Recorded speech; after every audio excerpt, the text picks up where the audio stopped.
I'll give you basically, I feel like I don't know about the only bit of news, but the news that maybe will catch people's attention is Darnell Savage, a guy you're familiar with from the Green Bay Packers, who they brought in and is, technically labeled a safety, Austen. Well, they're going to use him at that nickel corner spot, according to Doug Pederson, what he revealed today. They certainly have flexibility with him and Antonio Johnson, and I don't want to let this lead people on to be like, well, that's where he's locked in. The Jags always preach versatility, right, and position flexibility and all those kind of things, and they've got, I think, a couple of guys that can do that, including Antonio Johnson. But the way it sounded from Doug, it was pretty clear that Darnell Savage is going to be the nickel corner to start, and it's going to be Antonio Johnson likely getting the nod at safety to enter this part of the year in the offseason conditioning and everything else. Are you surprised by that at all, or does that make some sense? I mean, it does make a little bit of sense from Antonio Johnson's perspective, because that's kind of where we envisioned him. And then when they brought in Savage, it was more like, okay, then what's the plan with Johnson? So I guess this does make a little more sense in terms of if you have a versatility guy like Savage and he's up for the task, then yeah, why not? Because once again, I think with a young guy like Antonio Johnson, who you're still trying to develop a little bit, the more that you can keep him at spots that he's played before and feels comfortable, I think the better.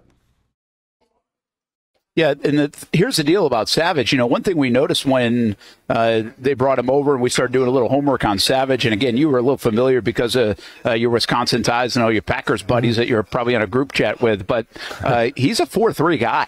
So does that mean you're utilizing that speed a little bit more, right? Put him in a position. He's I think he's got good ball skills. He's not necessarily your prototypical safety, hard-hitting, tackling machine. So I guess you're playing to his strengths a little bit in this kind of situation if you use him at the nickel. Yeah, for sure. I mean, like what I envision him, and we'll see like how this defense is going to shake out still. I mean, we say what it's going to be on paper, but once again, I think once you get all your guys on the field, it could be different. But yeah, I can see Savage playing because, he has touted, even when he, talked to the Jacksonville media and everything, he touted how versatile he could be. Whether it's like playing like a combination between in that slot or like an outside linebacker safety role. So I think he can do a lot of things. I was kind of questioning in terms of his tackling ability and his physicality, especially later on in the playoffs for the Packers. I mean, he had a great game against Dallas, had the pick six that helped him seal the game, and then San Francisco, had a missed tackle against Christian McCaffrey. He gives up the touchdown to George Kittle. So, it's definitely some good and some bad, but at the same time, I can see him doing that, but I think he's got to increase the physicality a little bit if they plan on putting him in the slot and then maybe like an outside linebacker role and having him come down in the box and everything. Yeah, I remember listening to that news conference as well when he got introduced a couple weeks ago during the players in Jacksonville, and I kind of heard what you heard, right? Like he wants to be able to make some plays. Like he wants to have a situation where he can get his hands on the football a little bit more. And I think this probably does that, probably was enticing in this scheme for Ryan Nielsen and for the Jaguars, but also for the player to come do that. So we'll see what it leads to. And again, I do think you look at the Jags, I think it's hard to just pigeonhole anybody at a certain spot in that secondary. I mean, Tyson Corner is going to play corner. Tyson Campbell is. And, Andre Cisco is going to be the free safety. But outside of that, I do think they can mix and match a little bit. Do they want to play three safety? Doug talked today, and everybody does now in the NFL. Every time you talk about this kind of situation, you get 70%, 75%, they're even now saying that are in the nickel, whether that's a heavy nickel package or a lighter nickel package. So, I mean, we know what it is. It's a hybrid defense all the time now. This is going to be a 4-3 base defense, but everybody has to change and mix up and show different looks and match up the personnel on the offensive side of the football too, which is another thing that we talked about a little bit with Doug Pederson today, Austen. You'll hear this, and I think there are two themes around at least the AFC South. One, they're better. Like everybody's better. It's a really good division. I mean, 2 years ago, this was a division that was like not good at all, maybe the worst in the National Football League. And I'm not here claiming it's the best in the National Football League, but it's exciting and interesting with all the young quarterbacks that you have in the AFC South. And the other thing is there's a little bit of an arms race, in my opinion, in our discussions about getting these receivers. And so do the Jags have enough with Zay Jones and Gabe Davis and Christian Kirk? Do they continue to go to the well and get some more early in the draft, or will they do that in the middle? Doug commented today that there's some receivers available in the middle that can also help you out in special teams, but also it's pretty top heavy in the draft at wide receiver too. So those are a couple other big things that caught my attention when thinking about the Jags, the division, and also this just load up on offense mentality, not just in the division, but in the entire AFC. No, without a doubt, and we always kind of said the Titans were maybe more at the bottom of the division now that you use Derrick Henry, but now they bring on L'Jarius Sneed, and they get immensely better on the defensive side of things now with a pretty good cornerback in Sneed. So, yeah, the AFC South has definitely got more competitive. I think everyone's chasing, obviously, the Houston Texans right now, who have added a couple key contributors there, and you have a quarterback in C.J. Stroud that seems to have all the hype this season. Can he live up to it? But going into his second year, you think he would get better as well. So, yeah, it's almost like playing a game of keep up right now. I think the Jaguars, in terms of, that Eric Armstead, the Mitch Morse, the Gabe Davises, and everything else, I think they are trying to keep up, and they are so far. Yeah, I think so far. The other thing, that was a little bit of a look ahead. There was a little bit of a look back still here with the Jacksonville Jaguars, and it's kind of like, are we too far away from the season to still be looking back at last year? But it did create an interesting comment from Doug Pederson. He's still not over it. He's not sure if he'll ever be over it. Well, now I got a lot of Jags fans saying, same here. We're never going to be over the collapse of the end of the year. How much, I want to ask you that, though, how much does, as a player, I feel like coaches have to move forward, have to spin it forward, have to get to the draft process, have to get to free agency process, have to sign their own guys. There's so many decisions to make after the season. Then you have to evaluate yourself, and you got to fix. And what can we do better, right? How do we get back on top? What do we do next for the culture? There's so many things as a coach and a leader of an organization, anything, sports team, business, whatever else. But as a player, when you were playing, did it take you a while to get over the season? I mean, we're here in late March now. You've gone on vacation a little bit, right? You've had a chance to decompress. Do you think this one will linger with the players, or are they, boom, 24-hour rule on to the next season? I mean, it's a great question. To me, it all depends how the season ends, right? I think if you look at this past year, I mean, listen, when we won 2 games one year, it was like, okay, well, it can't get much worse, so let's go on to the next year. There wasn't much to really reflect on. It was, we have to get better, simple as that. I think when you don't reach expectations and you just miss out on the playoffs, then yeah, that's going to stick with you a little bit. And I think you saw that to the start of the year 2 years ago when you just lost to Kansas City, and you kind of came in, start the season with a little chip on your shoulder as well. Now, you couldn't sustain that, obviously, and after the Cincinnati game, you kind of faltered a little bit. But I do think there will be, some unfinished business, if you will, so some dialogue saying, hey, we can't have repeat performance of last year. We got to do better. I think that'll be some of the coaching points when they start training camp, when they're in spring ball, just saying, hey, how we finished that last year, we can't do that again. And yeah, accountability is obviously absolute. Every coach is gonna preach that, and I think they use some of that towards the end of the season, how they finished, as a little extra motivation. Hey, let's get a chance, Hamby. I don't know how quick you can get this up and ready to go, but if you have some of that reaction from the collapse of last year to this morning and what Doug had to say about it, I think it was pretty poignant. So I'm going to go for the gusto here and assume you have it ready to go. Let's hear from Doug Pederson. When we were sitting there at 8-3 and we had everything going for us and right in front of us, I don't know if I'll ever get over it. I think for me it's going to be my motivation, my fuel, moving forward.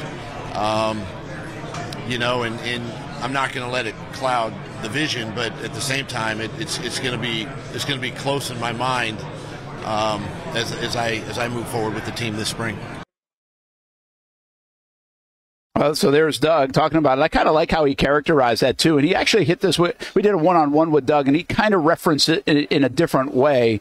I think he believes this year, Austen, and we'll talk about this a bunch with the free agents that he brought in. Like he says there, he doesn't want to cloud his judgment. What he's talking about, I think, is the culture. He said this a couple of times this morning, even in that session, in that group session, where like his focus is getting the culture to a place where certainly that's not acceptable to lose 5 out of 6, but also how do you maintain, right? It's not just getting there. We've talked about this so many different times. Like you can view this in a relative way for the Jacksonville Jaguars. They have been awful for the most part over the last 2 decades. They won back-to-back seasons, had a winning record for the first time in 20 years. Like, there is something to be said for that relative to what they have been. But where Doug has been, where everyone here in Jacksonville wants them to go, I don't know if that's the benchmark. In fact, I know it's not the benchmark. So I like that Doug is kind of pointing toward that and has that top of mind, where he's got to keep the mentality that almost the fan base has. Nothing is good enough until you get the Lombardi Trophy. No, without a doubt. And one would wonder what these conversations would be like if they actually do beat Tennessee, right? If they actually go to the playoffs, maybe they get bounced out in the first round.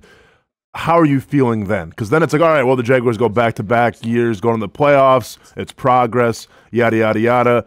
I mean, listen, I'm not taking any kind of silver linings in terms of how that season ended, what that game was in Tennessee, but just the way that it went down. And it wasn't like, I mean, yeah, you may have got Tennessee's best performance in terms of Tennessee wanting to beat Jacksonville, but what it comes down to really is you were manned in the trenches, you got outmanned, you got, big brothered, call it whatever you wanted.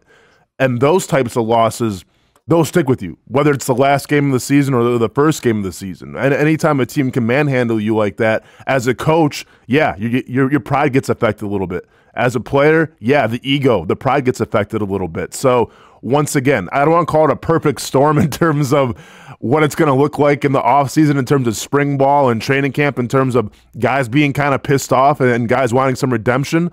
But I think you're going to hear a lot of that. I think you're going to see a lot of that as well. Yeah, and along those lines, Hamby, let's stay with the sound for a minute and listen to Doug talk about the roster, because I can't imagine there's a coach that's in that room, and the NFC coaches, by the way, will talk tomorrow, and there won't be a coach in that room that doesn't believe what they just accomplished in free agency or what they're going to accomplish in the draft have a worse roster than they did last year. I think everybody thinks that they're going to have a better roster. It's the way you have to do it. We're going to do this. Now, there's just sometimes you got to lie to yourself, right? I mean, there's a chance you could say up in Buffalo, I mean, they had to get rid of some folks because of the cap, and maybe they don't have as good a roster as they did last year. I think that's just the reality sometimes when you're trying to reboot it. Do you think the Chargers have as good a roster as they did last year? Well, not really, not on paper, but you've got to push through and think it's better. The Jaguars, I think you can really make the case. Their roster is now better after what they did in free agency. They made some moves. They had some subtractions, but their additions seemingly were pretty good, especially with Eric Armstead coming in late. And I think there's a lot of momentum now for the Jaguars as you look at them on paper to really contend this year. That's even before what they do with the draft. So here's Doug Pederson talking about that better roster. I mean, you would hope so, right? I mean, obviously, we haven't played a game yet, so we don't really know. But I feel like we've added some pieces through free agency that are going to help us. They give us depth. We got some experienced guys in like Eric Armstead, Mitch Morse, who can really add some, one, the competition you're looking for, but two, I think a veteran presence at those positions. A guy like Mac Jones to come in and solidify and really give us 3 quarterbacks that you're going to need, as we've seen, as history would say. Our number one thing, though, is to keep Trevor healthy. Our best chance of winning games is keeping Trevor healthy. So I feel like we've – and then re-signing guys, like the DTs, right? Daniel Thomas and Caleb Johnson and restructuring Brandon and, getting Ezra Cleveland back and just being able to kind of work through your roster that way and getting the guys that are going to help us win football games moving forward. I think that was a pretty honest and transparent answer from Doug there, Austen. I mean, he said, well, we hope it is, and it looks like it is. We're going to feel like it is, but we got to get out on the field and see if it is. And then there's a bunch of stuff in there with the quarterback situation, which we'll turn to Mac Jones in a little bit. But we can comment about that. I mean, right now it looks like the Jags are going to keep 3 quarterbacks in that room and through camp. I mean, it doesn't look like they're making a move at all. Mac Jones running the Wildcat confirmed? I mean, did we just hear it? Is Mac Jones going to be the next Taysom Hill? Is that what we're talking about here, Doug? Beathard is. Oh, CJ Beathard. I mean, I'm just saying, man, you brought Mac Jones in for a reason. No, listen, I agree everything, and we talked about this a little bit. I mean, a little bit. We talked about it a lot in terms of the quality of guys you're getting in this locker room now, and that's everything. right? Once again, accountability is absolute, and you're bringing in guys from organizations who know how to win, who knows what it looks like, right? Not to knock anybody last year in that Jaguars locker room in terms of, you know, not getting it done, but at the end of the day, there wasn't a lot of experience in terms of how to do things the right way. You know, I mean, I distinctly remember, and I get he didn't play a lot here in Jacksonville because of injuries and everything, but a guy like Aaron Campman. When Aaron Campman came in, and keep in mind, I was a rookie that year, but like you could even see it with some of the bets like Darryl Smith or Rasheed Mathis. When Aaron Campman came in, the whole vibe just kind of changed a little bit, right? Because this is a guy who played at a high level for a very long time, coming from the Green Bay Packers, who at that time, and still know, I mean, currently too, know how to win. But just the constant professional of knowing how to do things the right way, how to take care of your body, how to practice properly, how to handle the media. Everything was there for us to watch and learn. Now, did I take it and roll with it and take notes? I probably should have a little more, right? Like Aaron Campman taking care of his body, you know, I mean, going to yoga and all this mobility training and stuff after the practice. I'm going to the beach bars, right? It was just young, naive Austen, but it is what it is. But it was there for me to learn from. I think you bring in a lot of guys that, you know, can gravitate some of these young guys in the locker room, or even more experienced guys, but who just don't know what that winning organization looks like. And that's only going to help. It's contagious, and the team's going to be better for it. Simply put, do you think the roster is better than it was last year? I mean, you lost some guys that really made a lot of plays, Austen. I mean, you lose guys like Rayshawn Jenkins and Darius Williams. You lose guys like Calvin Ridley alone. I mean, just those three alone, you lost some players. Is the roster better in 2024 right now before the draft than it was when they left the field in disappointing fashion in Nashville, Tennessee? You know, yeah, I think it's better. I mean, obviously the wide receiver position still makes me a little hesitant to say that, right? And we'll see how this draft shakes out for Trevor Lawrence. But you take care in terms of getting him a center now that could probably keep him a little safer. You take care of your interior defense, which was probably the biggest question mark this offseason. So, yes, I think on paper and even on the field, I expect them to be a lot better. Yeah, I think when I asked the question, like, I feel like yes is the answer. You just got moves. You just did everything you just said. You've got veteran guys that have been there before, good locker room guys. I mean, you're just adding to that. And good players, by the way. I mean, you got a dynamic here in Gabe Davis, 16.9 yards per catch. Really good. Eric Armstead's going to fortify that middle. What he does to the middle on defense, I really think helps everybody else. The domino effect there could be absolutely massive. But as I'm phrasing the question to you, I'm also saying, wow, Rayshawn made a bunch of plays. Darius Williams was their best corner last year. You're going to get younger there in spots, right? Because you probably go to the draft. And then, I mean, you do have Ronald Darby, so you got some experience too. But then Calvin turned out to be your most productive wide receiver. So I think it's fair to wonder just how much better they are, and especially how everything comes together. And then how much can that 17th overall pick, at the very least, impact your football team? And, oh, by the way, how much better can guys like Tank Bigsby, Brent, and Strange get since you invested in them? And can Devin Lloyd find his way? Like, there's still answers to be had with guys that have been on the team for a year or two, never mind guys that you are bringing in or just brought in free agency. So I think it is a fascinating question, and I do think it's up for debate whether that roster is good enough. And I think the reason we asked that, Austen, really just to put a bow on this part of the conversation, is because we thought naturally the offense would be better last year than it was the previous year. Trevor going into year 3, Trevor year 2 in the system, everybody coming back. You add Calvin Ridley to the mix, and the bottom line is it wasn't.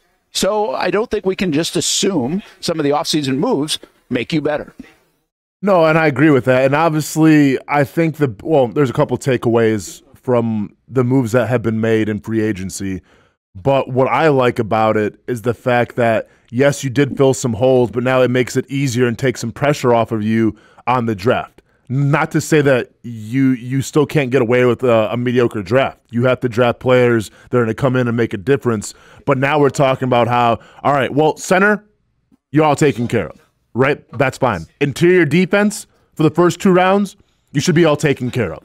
So now it comes down to, well, wide receiver, corner, a possible depth at edge, but you shored up some places that you don't have to go for in the draft, hence making the draft probably a lot easier to you, and hopefully the players that you want will fall to you.